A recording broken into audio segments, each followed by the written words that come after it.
Mamumulot kami ng basura mga langga. Ayan o, si Madam Ruin. Kita dyan. Hindi, joke lang yan. Titingnan lang. Naglalakad kasi kami. Walking every morning. Shout out. May mga saging, may mga Ay, pandan. ganyan yung nakita ko doon. Bike. Sa akin, hindi ko pa nga nakikita na padala yun sa akin. Nagdala ko yun din, matatapon mo yung tinatago-tago mo. Dapat dinala mo para papalitan ko. Iniisip ko nga kung saan ilalagay.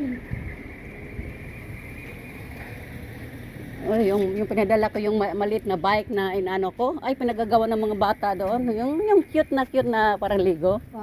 Ay, dinadayo ng mga pamangkin ko rin sa apo.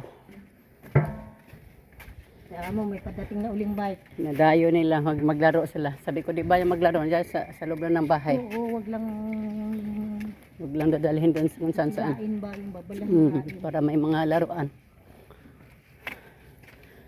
Ito sila gaya ang alay ng ghost. Ano ngayon ghost man?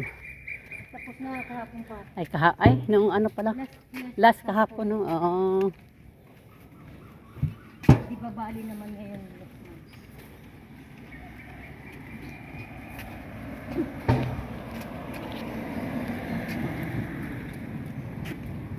Ano pa yun?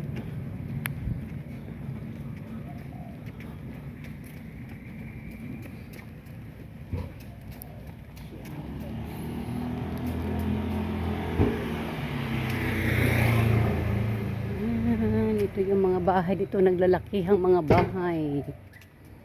Naglalakihan ang mga bahay dito.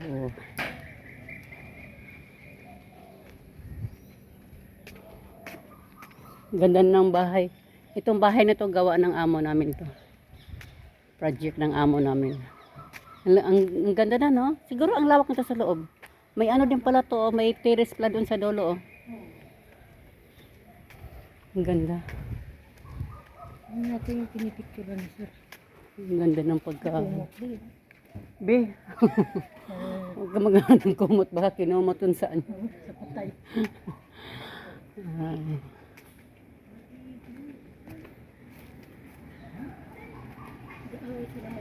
Nag-aaway ang mga gamit.